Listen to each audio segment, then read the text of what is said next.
All right, welcome everyone to the 2015 November FCSSGA Legislative Conference. I'd like to take this time out right now to introduce you to your state executive board. Your state elections committee chairperson, Mr. Zachary Burley.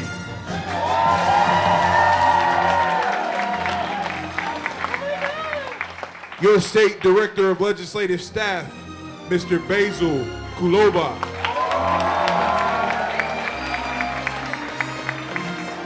Your service learning chair, Mr. John Carter.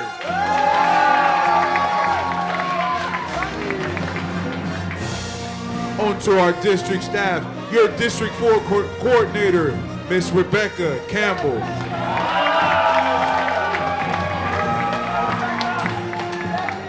Your District 3 coordinator, Mr. James Dickens.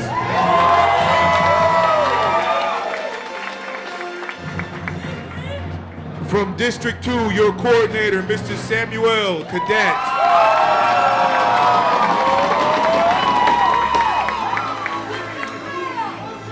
Representing District 1, your coordinator, Mr. Juan Martinez.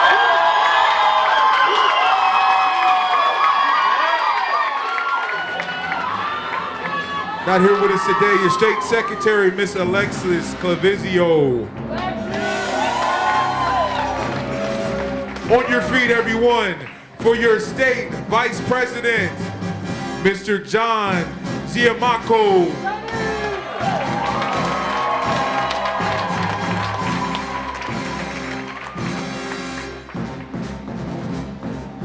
Your state jurisprudence, Mr. Tamoy Graham. And last but certainly not least, FCSSGA, your state president, the one, the only, Ms. Daria Leon.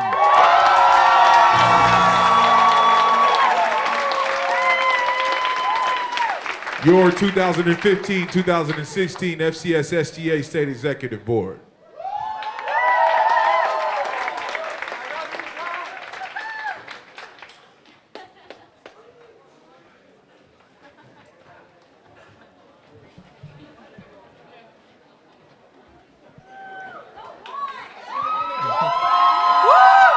D1? All right. Hello, everyone. I'm Juan Martinez, your D1 coordinator.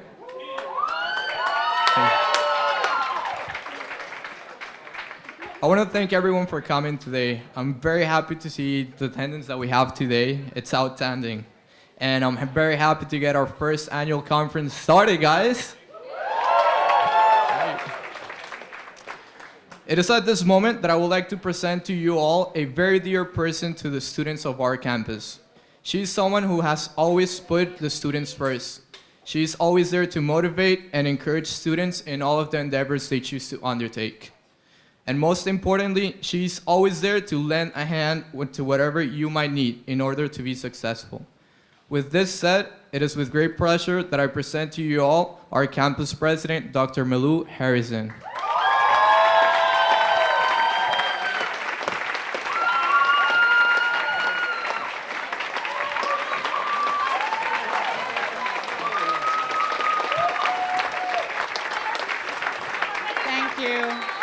Thank you very much. And welcome to Miami-Dade College's North Campus. And welcome to your first annual FCSSGA Leadership Conference. Now, I'm old school, so I still say FCSSGA, but it's really FCSSGA, correct?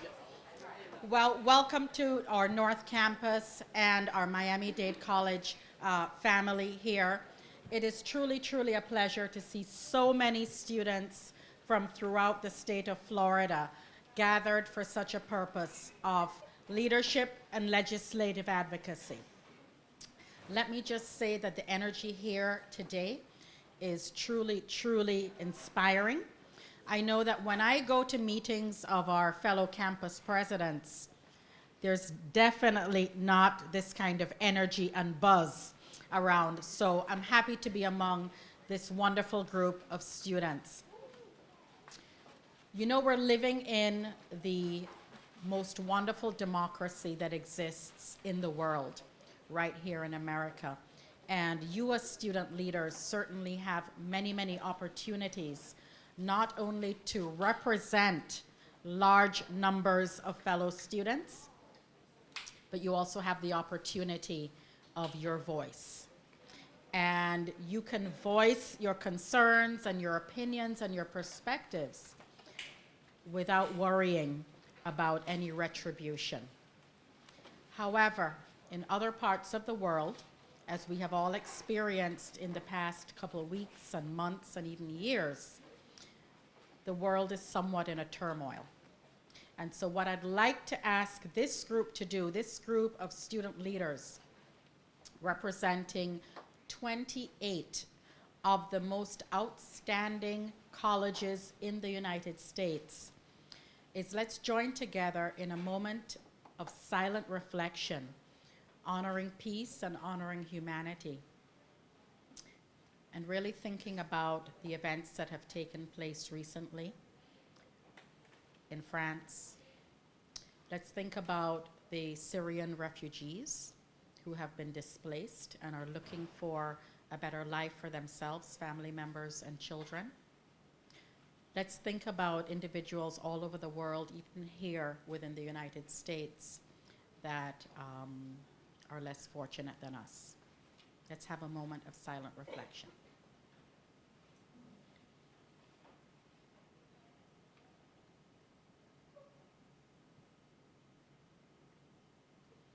Thank you. It's so important to remember others around the world, and I know that many of you come from other places in the United States, other than Florida, and also come from various countries throughout the world. So thank you for coming together in that one moment of solidarity, again, as just our symbol of honoring the lives that were lost abroad, those that have been affected in other ways.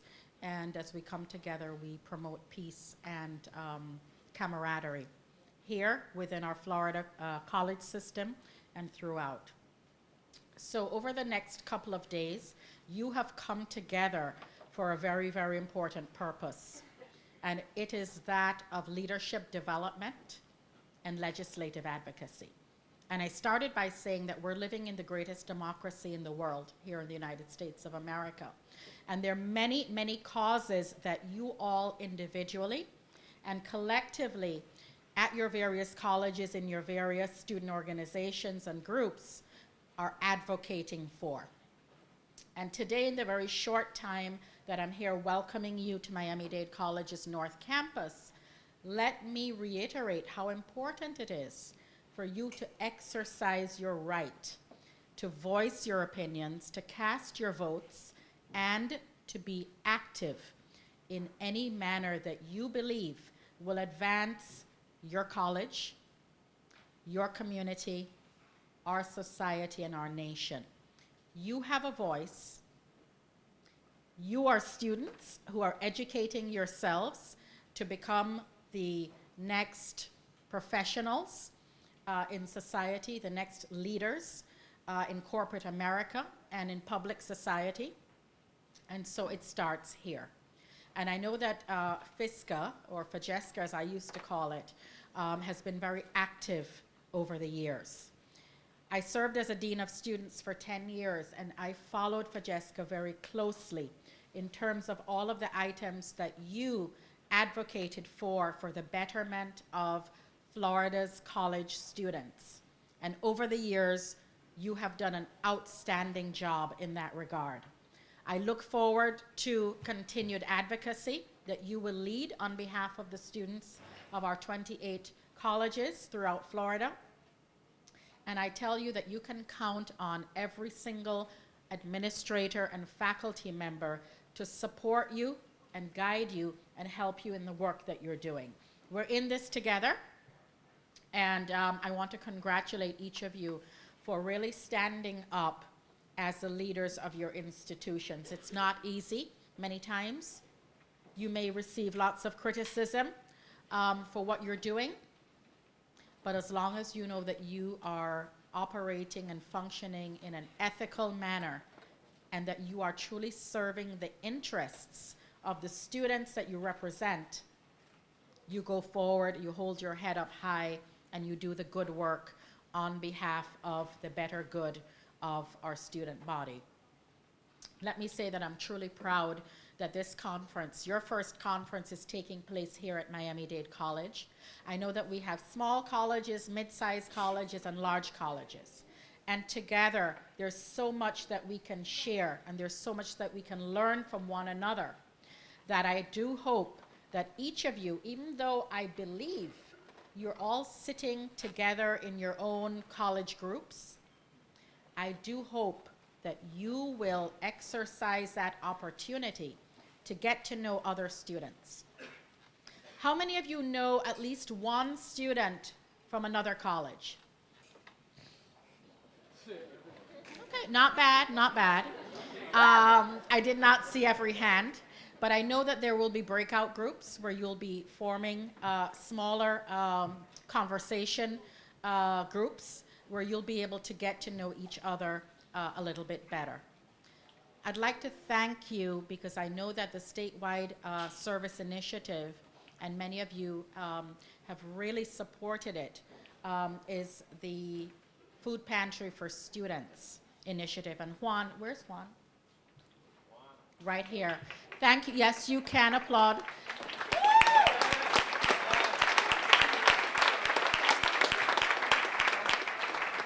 Juan from District 1, thank you very much for your leadership. In that regard,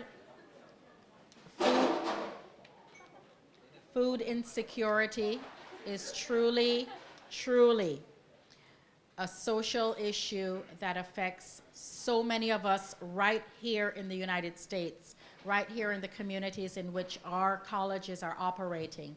And so that initiative, the Food Pantry for Students, that all of you have adopted and are supporting, will go a very long way to help those that are in need. So thank you so much for that. Let me also thank our state advisor, Kerry Roth. Where are you? Right here. My pleasure to meet you. I know we have some former state advisors in the room as well.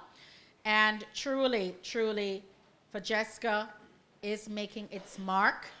And I'm so very happy to have each and every one of you here today. You have a voice. Exercise it. You're all social activists in your own right. Whatever the causes may be, stand behind them in unison and don't let go until you're able to really achieve what you have set out to do.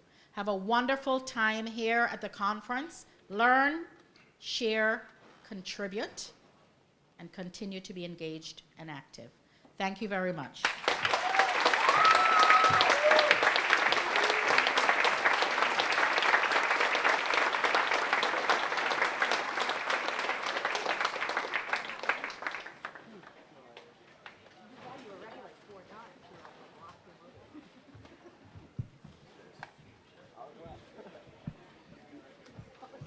Thank you, Dr. Harrison. It is my pleasure to introduce to you the president of the Florida College System Student Government Association.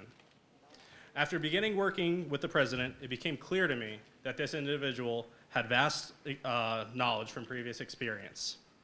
Last year, this individual held the position of Director of Legislative Staff for our organization.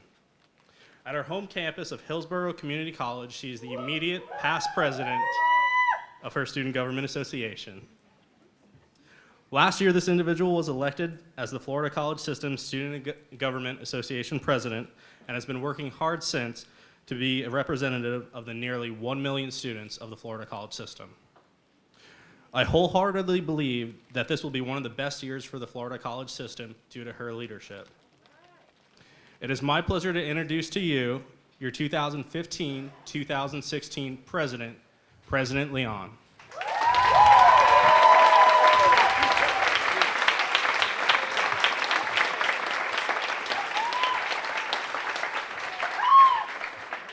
John was just stroking my ego. This is my ego. He was just, I'm like, okay, the best. Before I get started, I want to thank Student Life for the Miami-Dade campus, for the Miami College North Campus, learning resources, campus services, media services, public safety, the Newark services, and last but not least, I definitely want to thank the awesome Evelyn Rodriguez. She did so much for us to happen. So, is Evelyn in here? That's how much of a busy bee she is. She's not even in here. So, let's start. Hello, Florida College leaders. I want to welcome you all to the November Legislative Conference hosted by Miami-Dade College.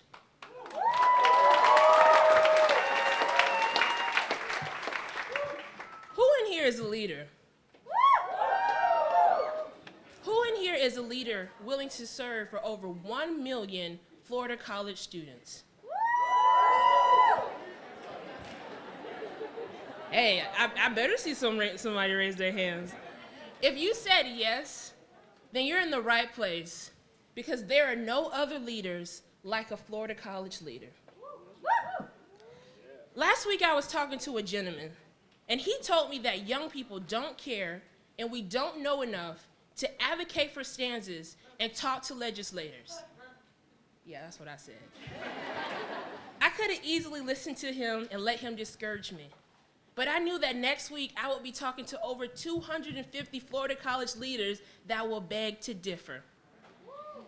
As young adults, we cannot listen to the naysayers, but we must prove them wrong and make them eat their words. As I said before, we are the future, and we have the power to mold the world. Just because someone says that you can't do it doesn't mean you can't do it. As a bus driver once told me, if you defeat yourself before the first move, then you've lost because you've already determined the outcome. Don't let haters determine your outcome. As they say, haters are gonna hate. Since April, the board and I have been working hard to produce an outstanding conference.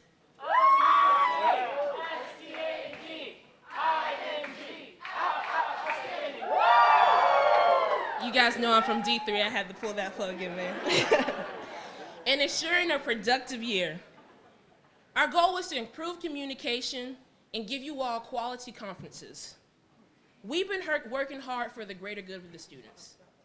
As president this summer, I spent my time at the Capitol during special session and in the FSU library reading the Florida statutes. I've gone to Council of Presidents meetings, and I've gone to the Florida College System associated meetings, sharing our research and giving our pre-legislative platform to the groups. My executive board has been working hard, planning the district retreats, forming the pre-legislative platform, and creating the service project. We've been working hard. Yeah. Like I said last year in April, there's work to be done, and the executive board and I have been doing it. But now, we need your help. When we vote on our finalized platform, we need your help to talk to legislators and give them emails on the behalf of FCSSGA. With your help and involvement, without your help and involvement, we can't get these things done. Remember, saying that you will help and not following through will not provide anything for the Florida College students. Leaders act, so let's act. I leave you with these thoughts. What do we do as student leaders? We speak up. What do we do when we see a problem? We speak up. What do we do when the naysayers doubt us? We speak up. Welcome to the November Legislative Conference. Let's speak up.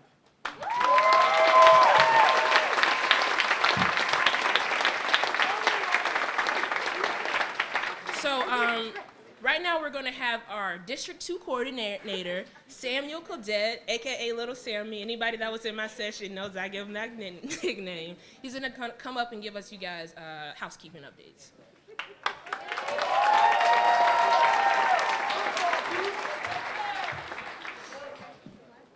How you guys doing?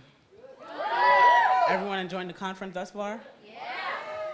Before I begin, advisors, if you haven't turned in your apportionment forms, please go to Frank Jerkovich from St. Pete's. Would you mind standing up, sir? Turn your forms into him. And with that being said, time to give you some housekeeping rules. The first thing is the President's Assembly. It's going to be tomorrow, Saturday, at 9:30 in room 22158. Please be there early. And remember, this is the President's Assembly. So if you aren't the highest ranking member in your SGA or the president, please attend another educational session.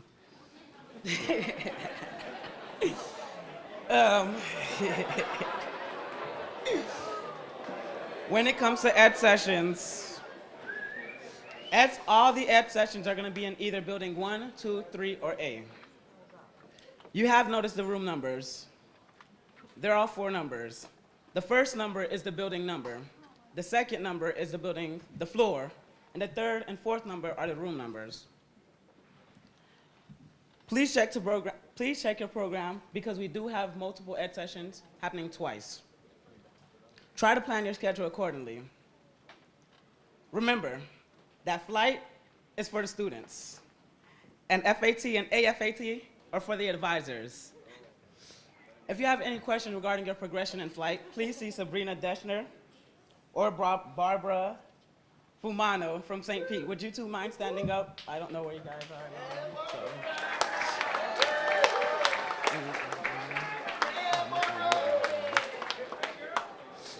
And would everybody open up their programs to Friday and Saturday?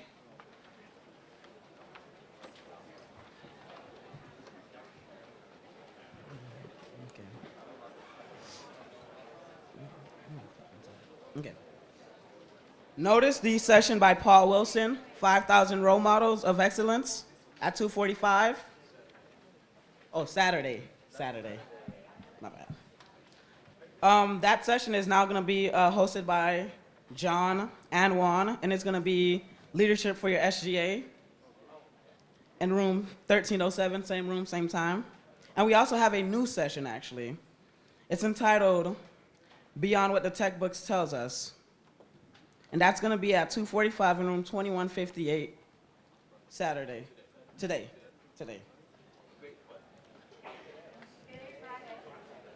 Oh, I got you. The Beyond What the Textbooks Tells You, that is going to be today at 2:45, 2158. I know you guys noticed your name tags. Those are your credentials. Please do not lose them. Having those credentials give you access to everything FCSSGA is hosting on this campus and also at the hotel for late nights. If you don't have them, you won't be admitted. So try not to lose them. Late night. That's going to be in the lobby at the hotel. Both days it's going to be in the Key Biscosa. Today we're actually having a luau party. And tomorrow night we're going to have a 70s party. They both end at midnight. Your curfew is at 1 a.m. Curfew. We're at a hotel with a lot of people. There are a lot of people here this weekend. So respectfully, try to keep it down, and we kind of want you guys to get settled down by 1 a.m. Curfew. Snack breaks. After lunch, you guys will be able to get snacks from this room. Take them with you during your breakout sessions. And if you have time in between, you can always come back and get more. With that being said, I'm honored to introduce Basil Kaloba, our Director of Legislative Staff.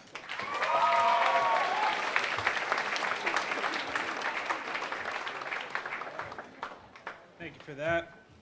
As you guys know, primarily we are an organization that we represent over 1 million college students statewide. So my position is to really organize, compile, and present that information to all of you. Now, we sent out a polling sheet a few weeks ago so you guys could poll your campuses, get an idea of what your students think about those. And here at this conference, we're going to be voting on those, and voting is going to be open tomorrow at 11 o'clock.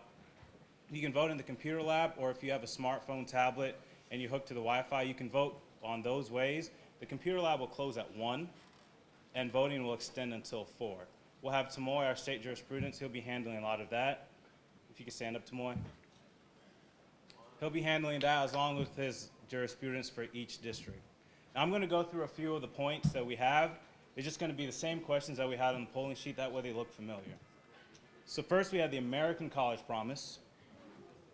The American College Promise came from the White House. It's President Obama's plan, where it will help provide more affordable college, and for some students it will be free, and it would be strictly at community colleges. Second, we had the open carry bill, which it is not open carry on campus. That's the typo on the PowerPoints. This is just an overall open carry bill. People who have concealed carry licenses, this will delete the law that currently says they are not allowed to open carry. Next was the prohibited discrimination. This is just almost like an amendment to the current prohibited discrimination bill. The current prohibited discrimination bill says race, creed, sex, and national origin, as well as religion. This would add gender identity as well as sexual orientation to those different places, as you can't discriminate whether it's on the job, place, or anywhere else. Then we had the concealed carry on campus. Now this directly affects us on school campuses. This would get rid of the provision in the law right now that says that if you have a concealed carry weapons permit, you can conceal carry, but you can't bring it into classrooms with you. You would have to keep it in your car. If this would have passed, you would be able to bring them into your classrooms. Next, we had body cameras. Now, this doesn't explicitly say that officers will have to have body cameras on them. What this says is if something were to happen where they need to view that camera footage, each law enforcement department that has body cameras has to have a clear set way that they train their officers, the way they store the information, and the way they need to be reviewed. That way, if there's a prosecutor or an investigator that needs to come in, he can see, well, this person followed the procedures or they didn't follow the procedures, and then they can move on from there. Next is a popular one, the STEM loans forgiveness. This is for those that are in science, technology, engineering, or mathematics degrees, and they plan on teaching in those separate degrees. This is an avenue for them. If they follow the protocols of this bill, they'll be able to get their loans forgiven up to $16,000. Then we have another bill is for college student homelessness. Excuse me, it's not actually a bill. This is something that a student submitted that he's passionate about. And if you do have submissions that you are passionate about, we encourage you to submit those as well. What he wanted to do is he wants to help fight college student homelessness. And right now, there's really no way for us to know how many college students are homeless and if it's really a problem. So his proposal was to have the Florida Department of Education add like a task force to go out, figure out on every campus around in the Florida college system and even on universities, how many of our students are actually homeless. And then try to, after they figure out what the statistics are, try to find a solution to that problem. Then we have the Federal Student Loan Cohort. Federal Student Loan Cohort is a bill that is designed to help fight student loan default rates. So what it says is that if you are a college that has a student loan default rate that is above the national average, let's say if the national average is 35%. If yours is 40 or 45%, you're given 3 years to bring that down to at least the national average or below, or you risk losing your grants, monies that could be used to make new computer labs or improve different areas around campus, or you may lose your operation license as a college. Next is the transportation bill. This is another one that is not actually a bill. It's expected to be a bill in the future, but we don't have it now, but we're presenting it to you now because we're fairly sure that's going to come up. And what this will allow is for students to be able to pay a fee to their college the way we pay like fees whenever we pay for our tuition that are added on. And it would help those students that have trouble getting to school because they don't have vehicles or bikes to get to school and they use a public transportation system, but it's a bit expensive for them. So what it'll do is allow colleges to charge a fee, and then they can broker with your municipality and their bus system to be able to have a cheap, affordable way for students to get to class. Then lastly, we have the Bright Future Scholarship. And the basis of this bill is to allow our legislators to be able to take money and the profits from the Florida lottery and be able to reapportion that back into the Bright Future Scholarship Program. And we'll have time for questions. Ms. Daria and myself will be having a legislative platform. She'll be going over what our platform is, what exactly we do and why we do it. And then I'll come up and I'll explain all of the bills more in depth. And then we'll have a question time. So I'll explain a lot of this more in depth. If you have any questions, feel free to ask me, Ms. Daria. And like I said, voting is going to be from 11 to 4 p.m. tomorrow. And if you would like to vote in the lab, it'll be until 1 p.m.